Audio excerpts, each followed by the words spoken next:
മൂന്നാമനെ തേടി ED ഇറങ്ങുകയാണ് വീണ വിജയൻ വിഷയത്തിൽ. വീണ കള്ളം പോലും അറിയാൻ കഴിയാത്ത ഒരു രീതിയിലേക്ക് വീണ വിജയൻ മാറിയിരിക്കുന്നു എന്ന് ED കണ്ടെത്തിയിരിക്കുന്നു. അതിനുള്ള ബുദ്ധി പോലും വീണയ്ക്കില്ല. കള്ളം പറയാനും ഒരു ബുദ്ധി വേണം. ആ ബുദ്ധി പോലും വീണ വിജയനില്ല. അപ്പോൾ ED പറയുകയാണ് ഈ വിഷയത്തിൽ മൂന്നാമതൊരാളുണ്ട്. അത് കട്ടായം ആയി ED പറയുകയാണ്. ആ വ്യക്തിയിലേക്കുള്ള അന്വേഷണത്തിലേക്ക് ED കടക്കുകയാണ്. അതായത് വിജയനിൽ നിന്ന് വീണയിൽ നിന്ന് മൂന്നാമതൊരാളിലേക്ക്. അതായത് ഇതൊരു സാമ്പത്തിക നേട്ടമാണ്. ആ സാമ്പത്തിക നേട്ടം എന്ന് പറയുന്നത് കുടുംബത്തിലുള്ള ഒരാൾക്ക് വേണ്ടി മാത്രമേ ഇത്തരം നേട്ടങ്ങൾക്ക് വിജയം നിൽക്കൂ. പുറമെ ഒരാളുടെ നേട്ടത്തിന് വേണ്ടി വിജയം നിൽക്കില്ല. അങ്ങനെയാണെങ്കിൽ ഇതാരായിരിക്കാം ഈ മൂന്നാമൻ? അതായത് വീണ വിജയനുമായിട്ടുള്ള ഈ എക്സാലോജിക് CMRL ബന്ധമുണ്ടല്ലോ, അതിൽ വീണ വിജയനേക്കാൾ ഈ കുറ്റകൃത്യത്തിൽ പങ്കാളിത്തമുള്ള മറ്റൊരാളുണ്ട് എന്നാണ് EDക്ക് ഇപ്പോൾ ലഭിക്കുമെന്ന സൂചന. കാരണം 2 തവണ വീണയെ വിളിച്ച് ചോദ്യം ചെയ്തു. അതിൽ നിന്ന് EDക്ക് ബോധ്യപ്പെട്ട ഒരു കാര്യം, എക്സാലോജിക് എന്ന് പറയുന്ന കമ്പനിയുമായിട്ടുള്ള സാങ്കേതിക കാര്യങ്ങളൊന്നും തന്നെ വിശദീകരിച്ച് നൽകാനുള്ള ബുദ്ധിയോ ഗ്രാഹ്യമോ ഒന്നും തന്നെ വീണയ്ക്കില്ല. അപ്പോൾ വീണയോട് ചോദിക്കുമ്പോൾ ആദ്യഘട്ടത്തിൽ ഈ അന്വേഷണ സംഘത്തെ തെറ്റിദ്ധരിപ്പിക്കുന്ന രീതിയിൽ പല ആൻസറും പറഞ്ഞു. എന്നാൽ 2ാം ഘട്ടം വീണ്ടും ചോദ്യം ചെയ്യാനായിട്ട് വിളിപ്പിച്ചപ്പോൾ വീണ നൽകിയ പല കാര്യങ്ങളും വളരെ കൃത്യമായിട്ട് ED അനലൈസ് ചെയ്തു. അതിൽ വീണ പറയുന്നത് എന്താ, ഞങ്ങളും CMRലും തമ്മിൽ ഒരു കരാറിൽ ഏർപ്പെട്ടു. ആ കരാറിന്റെ അടിസ്ഥാനത്തിൽ ഞാൻ അവർക്ക് സേവനം നൽകി, അവരതിന് എനിക്ക് പണം നൽകി. ഇത് നിയമപരമായിട്ട് തെറ്റൊന്നുമല്ലല്ലോ. എക്സാലോജിക്ക് പറയുന്ന ഈ നീക്കത്തിൽ അല്ലെങ്കിൽ ഈ ഉദ്ദേശശുദ്ധിയിൽ ഒരു കുഴപ്പമില്ല. പക്ഷേ ED ഉദ്യോഗസ്ഥർ ചോദിച്ചത് എന്ത് സേവനം നിങ്ങൾ നൽകി, അതിന്റെ റെക്കോർഡ് എവിടെ? അപ്പൊ പറയണം അതൊന്നുമില്ല, ഞങ്ങൾ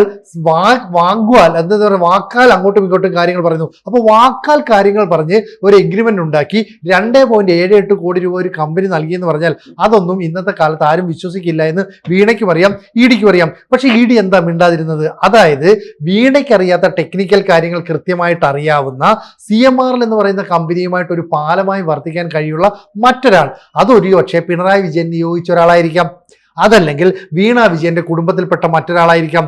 ആ വ്യക്തിയാണ് പിന്നീടുള്ള ബാങ്ക് വഴിയുള്ള സാമ്പത്തിക ഇടപാടുകളിലെല്ലാം തന്നെ പങ്കാളിയായി മാറിയിട്ടുള്ളത്.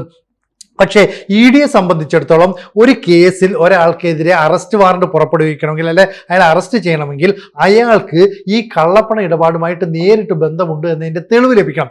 ഇവിടെ വീണയ്ക്കും അതുപോലെ എക്സാലോജിക്കും CMRലും തമ്മിലുള്ള കമ്പനിക്കും ഇടയിൽ നിൽക്കുന്ന വ്യക്തി ഒരു പക്ഷേ ഈ പണം നേരിട്ട് കൈപ്പറ്റിയില്ലെങ്കിലോ, അപ്പോൾ ബാങ്ക് രേഖകളിലൊന്നും തന്നെ ആ പണം കൈപ്പറ്റിയതിൻ്റെ സൂചനയില്ലെങ്കിലോ, അതുകൊണ്ട് EDക്ക് നേരിട്ട് അറസ്റ്റ് ചെയ്യാൻ പറ്റില്ല. മാത്രമല്ല സീരിയസ് ഫ്രോഡ് ഇൻവെസ്റ്റിഗേഷൻ ഓഫീസ് ആദ്യഘട്ടത്തിൽ വീണയെ ചോദ്യം ചെയ്തപ്പോൾ നൽകിയ അല്ലെങ്കിൽ ലഭിച്ച 134ഓളം രേഖകളുണ്ട്. ഈ രേഖകൾ കോടതി പറഞ്ഞിട്ടും EDക്ക് കൈമാറാൻ അവർ വൈകി. അതിന് കാരണമായി പറയുന്നത് പല സാങ്കേതിക പ്രശ്നങ്ങളുണ്ടെന്നാണ്. പക്ഷേ പൊതുജനങ്ങൾക്കടക്കമുള്ള സംശയം എപ്പോഴും ഈ ടെക്നിക്കലായിട്ട് ചില കാര്യങ്ങൾ ഉന്നയിച്ചുകൊണ്ട് കേന്ദ്രത്തിന്റെ നിയന്ത്രണത്തിലുള്ള അന്വേഷണ ഏജൻസികൾ പിണറായി വിജയന് വേണ്ടി ചില കള്ളക്കളികൾ നടത്തുന്നു. ഇത് തന്നെയല്ലേ ലാവ്ലിൻ കേസിൽ നടത്തിയത്? അങ്ങനെയാണെങ്കിൽ ഇവിടെ വീണ വിജയനും പിണറായി വിജയനും ഒക്കെ രക്ഷപ്പെടും. പക്ഷെ അങ്ങനെ അല്ല എന്ന് തെളിയിക്കേണ്ട ബാധ്യത ഈ SFIOയ്ക്കുണ്ട്. അതുകൊണ്ട് അവർ രേഖകൾ നൽകി. EDക്ക് ലഭിച്ച മൊഴിയുമായിട്ട് പരിശോധിച്ചപ്പോൾ അതിൽ വൈരുദ്ധ്യങ്ങളുണ്ടെന്ന് കണ്ടു. പക്ഷെ വൈരുദ്ധ്യങ്ങളുണ്ട് എന്ന് കണ്ടതിന് ശേഷം വീണയെ അറസ്റ്റ് ചെയ്താൽ വീണയ്ക്കപ്പുറം ഈ കേസിൽ നിർണായക പങ്കാളിത്തമുള്ള മറ്റൊരാൾ അയാൾ രക്ഷപ്പെടും. അയാളിലേക്ക് അന്വേഷണം എത്താൻ പറ്റില്ല. അപ്പൊ അന്വേഷണത്തിന്റെ ഗതി തന്നെ മാറിപ്പോകും. ഒരു ഘട്ടത്തിൽ ഈ വീണയും അതുപോലെ തന്നെ പിണറായി വിജയനും മാത്രമായിരുന്നു പ്രതികൾ എന്നാണ് കരുതിയതെങ്കിൽ കേരളം ഇതുവരെ മനസ്സിലാക്കാത്ത മറ്റൊരാൾക്ക് കൂടി ഇതിലെല്ലാം തന്നെ നിർണായകമായ ഒരു പങ്കാളിത്തമുണ്ട്. ആ പങ്കാളിത്തമുള്ള വ്യക്തിയാണ് എക്സാലോജിക് എന്ന് പറയുന്ന ഒരു കമ്പനി രൂപീകരിക്കാനും ആ കമ്പനിക്ക് CMRൽ നിന്ന് കരാർ നേടിയെടുക്കാനും ഒക്കെ വേണ്ടിയുള്ള ഒരു ഇടനിലക്കാരനായിട്ട് പ്രവർത്തിച്ചത്. അതിന്റെ ബെനിഫിറ്റ് ആ വ്യക്തിക്കും കിട്ടിയിട്ടുണ്ടാകാം. പക്ഷേ കള്ളപ്പണം അയാൾ സ്വീകരിച്ചിട്ടുണ്ടാകില്ല. അതായത് SFIOയും EDയും പോയത് ഏതാണ്ട് ഒരേ റൂട്ടിൽ. വീണ പറഞ്ഞ മൊഴികളിൽ നിന്ന് വീണയ്ക്ക് ഇതിൽ പങ്കാളിത്തമില്ല അല്ലെങ്കിൽ വീണയ്ക്ക് ഇതിനകത്ത് അറിവില്ല എന്നുള്ള കാര്യം വ്യക്തമാണ്. പക്ഷേ ഒരു കാര്യം ഇപ്പോഴും അവശേഷിക്കുന്നു, ഈ മൂന്നാമൻ ആരാണ്? മൂന്നാമനെ കുറിച്ചുള്ള കൃത്യമായ തെളിവില്ലെങ്കിൽ ഈ കേസ് തന്നെ ഒരുപക്ഷെ അട്ടിമറിക്കപ്പെട്ടു പോയേക്കാം. ഇനി അടുത്ത ഘട്ടത്തിൽ വേണമെങ്കിൽ പിണറായി വിജയനെ ഇവർക്ക് അറസ്റ്റ് ചെയ്യാം. കാരണം 300 കോടിയോളം ഇടപാടുകളുടെ ചില രേഖകൾ EDക്ക് ലഭിച്ചിട്ടുണ്ട്. അതുകൊണ്ട് പിണറായി വിജയനെയും വീണ തൈക്കണ്ടിയെയും ഒരുമിച്ചിരുത്തി ചോദ്യം ചെയ്യാം. അപ്പോഴും ഈ കേസിൽ നിർണായകമായ പങ്കാളിത്തമുള്ള നിർണായകമായ ഇടപെടൽ നടത്തിയ ആ മൂന്നാമൻ അയാൾ പിടിക്കപ്പെടില്ല. അതൊരു വലിയ പോരായ്മയല്ലേ? തീർച്ചയായിട്ടും. ഈ 2.78 കോടി രൂപ മാത്രമല്ല, സാമ്പത്തികമായി വലിയ ഇടപാടുകൾ ഇതിൽ നടന്നിട്ടുണ്ട് എന്നാണ് ഇപ്പൊ മനസ്സിലാവുന്നത്. അപ്പൊ അതിന്റെയൊക്കെ അടിസ്ഥാനത്തിൽ ഈ ആരായിരിക്കാം ആ മൂന്നാമൻ എന്ന ചോദ്യം ഇവിടെ വലിയ പ്രസക്തമായി ചോദിക്കുന്നുണ്ട്.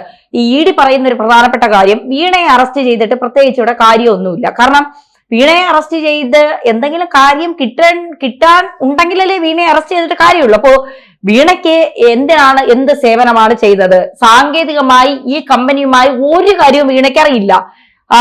എഞ്ചിനീയറിംഗ് ഇങ്ങോട്ട് പഠിച്ച് പാസ്സായ ആളല്ലേ. സാങ്കേതികമായി ഒരു കാര്യത്തെക്കുറിച്ചും ഈ സ്ത്രീക്ക് അറിയില്ല. ED മാക്സിമം ചോദിച്ച് മടുത്താണ് ED വീണ്ടും മൂന്നാമത്. കാരണം 10 മണിക്കൂർ വരെ ചോദ്യം ചെയ്തിട്ട് ഇതിന്റെ ABCD ഈ സ്ത്രീക്ക് അറിയില്ല. അപ്പോ ഇവർക്ക് വേണ്ടിയിട്ടല്ല ഇവർ ഈ കമ്പനി തുടങ്ങിയിട്ടുള്ളത്. ശശിധരൻ കർത്തയെ സഹായിക്കാൻ വേണ്ടിയിട്ടുമല്ല ഈ കമ്പനി തുടങ്ങിയത്. ശശിധരൻ കർത്തയ്ക്ക് വഴിവിട്ട രീതിയിൽ നൽകിയ സഹായത്തിന് അയാൾ നൽകുന്ന പണം സ്വീകരിക്കാൻ വേണ്ടി മാത്രം തുടങ്ങിയ ഒരു പേപ്പർ കമ്പനിയാണ് ഈ എക്സാലോജിക് എന്ന് പറയുന്നത്. ആ എക്സാലോജിക്കിൽ മകൾ തുടങ്ങുന്ന കമ്പനി സ്വാഭാവികമായും മക്കൾക്ക് വേണ്ടിയിട്ടായിരിക്കുമല്ലോ പിണറായി വിജയൻ ഈ ക്രമക്കേടുകൾ കാണിച്ചിട്ടുണ്ട് എങ്കിൽ ഇതൊക്കെ കാണിച്ചത് ഈ CMRL-ലുമായുള്ള വഴിവിട്ട ബന്ധം, അവരുമായുള്ള സാമ്പത്തിക ഇടപാടുകൾ, CMRL-ന് കേന്ദ്ര സർക്കാരിന്റെ അനുമതി ഇല്ലാതെ ഈ 4 വർഷത്തോളം ഈ കരാർ നൽകിയത്, ഇതൊക്കെ കുടുംബത്തിന് വേണ്ടിയിട്ടായിരിക്കുമല്ലോ. പിണറായി ഒരു സ്വാർത്ഥനാണ്. സ്വാഭാവികമായി കൂടെ നിൽക്കുന്നവരെ പോലും ചേർത്ത് പിടിക്കാത്ത ഒരു നേതാവാണ് പിണറായി എന്ന് പറയുന്നത്. പിണറായി മകൾക്കും മകനും ഭാര്യയ്ക്കും വേണ്ടി മാത്രമേ പിണറായി എന്തെങ്കിലും രീതിയിലുള്ള ക്രമക്കേട് കാണിക്കുള്ളൂ. അപ്പൊ സ്വാഭാവികമായി മൂന്നാമൻ ആരാണ് എന്ന ചോദ്യം ഉണ്ടാകും. നേരത്തെയും കുടുംബത്തിലുള്ള ഒരാൾ എന്നൊരു ചോദ്യചിഹ്നമായ ഒരു പേര് പുറത്തു വന്നിരുന്നു. അപ്പോ EDയുടെ അന്വേഷണം പിണറായിയുടെ കുടുംബത്തിലുള്ള മൂന്നാമത്തെ ആളിലേക്ക് തന്നെയാണ്. അതൊരു പക്ഷേ നമ്മൾ ചിന്തിക്കുന്ന ആള് പോലും ആയിരിക്കില്ല, അതിനപ്പുറമുള്ള ആരെങ്കിലും ആയിരിക്കാം. കാരണം സാമ്പത്തികമായി ഇപ്പോ പിണറായി വിജയന്റെ സാമ്പത്തിക പല നിരീക്ഷകരും ഒക്കെ പറഞ്ഞു കേട്ടിട്ടുള്ളത്, പിണറായി വിജയന്റെ ഒരു പണ്ട് ഇപ്പൊ പിയേഴ്സൺ മാഷിന് നമ്മുടെ ടോക്കിൽ പലതവണ പറഞ്ഞിട്ടുണ്ട്, പണ്ട് പിണറായി വിജയൻ ഒരു സമരത്തിൽ പങ്കെടുക്കാൻ പോകണമെങ്കിൽ പാർട്ടിയിലെ അണികൾ പിരിക്കണം പണം.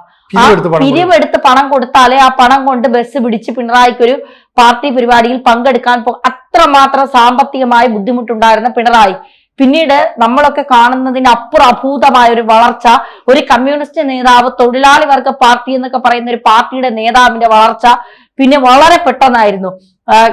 എല്ലാം കമലയുടെ പെൻഷനാണ്. കമലയ്ക്കൊക്കെ ഒരു ടീച്ചറായ കമലയ്ക്കൊക്കെ എത്ര രൂപ പെൻഷൻ കിട്ടും എന്നുള്ളത് ചിന്തിക്കാവുന്ന സാമാന്യ ബുദ്ധി ഉള്ളവരാണ് കേരളത്തിലെ ജനങ്ങൾ. അവർക്കിപ്പോ പെൻഷൻ കിട്ടി, ആ പെൻഷനിൽ എത്ര രൂപ എടുത്ത് എക്സാലോജി കമ്പനി തുടങ്ങാൻ കഴിയും എന്നൊക്കെയുള്ള കൃത്യമായി മനസ്സിലാക്കാൻ സാധിക്കും. അപ്പൊ സ്വാഭാവികമായും ഇതിൽ മൂന്നാമനുണ്ട്. ആ മൂന്നാമൻ കുടുംബത്തിന് പുറത്തല്ല, കുടുംബത്തിനകത്ത് തന്നെയാണ്. ആ മൂന്നാമനിലേക്ക് ED എത്തുമ്പോൾ ഇപ്പൊ അബുദാബിയിലെ കൊമേഴ്സ്യൽ ബാങ്ക് ഒക്കെ ED കൃത്യമായ അന്വേഷണം നടത്തുന്നുണ്ട്, ബാങ്ക് അക്കൗണ്ടുകൾ പരിശോധിക്കുന്നുണ്ട്. സ്വാഭാവികമായും കേരളത്തിൽ വെച്ച് ഇതിന്റെ ഇടപാടുകൾ നടത്തില്ല. അല്ലെങ്കിൽ മകളുടെയോ അച്ഛന്റെയോ ബാങ്ക് ഇടപാടുകൾ, അമ്മയുടെയൊക്കെ ബാങ്ക് ഇടപാടുകൾ വഴി ഇത് നടത്തില്ല. കാരണം ഇത് കള്ളപ്പണമാണ്. സ്വാഭാവികമായി ഇത് വെളുപ്പിക്കണം. അപ്പൊ ഇത് വെളുപ്പിക്കാൻ കൊണ്ടുപോകുന്നത് എങ്ങോട്ടാണ്, എവിടെയാണ്, ആരാണ് വെളുപ്പിക്കുന്നത്, ആരെ അക്കൗണ്ടിലാണ് ഈ പണം ഇടുന്നത്, അതൊക്കെ വലിയ ചോദ്യങ്ങൾ തന്നെയാണ്. ആ ചോദ്യങ്ങളിലേക്ക് ED, അതായത് ഇതിന്റെ ക്ലൈമാക്സിലേക്ക് ED എത്തി.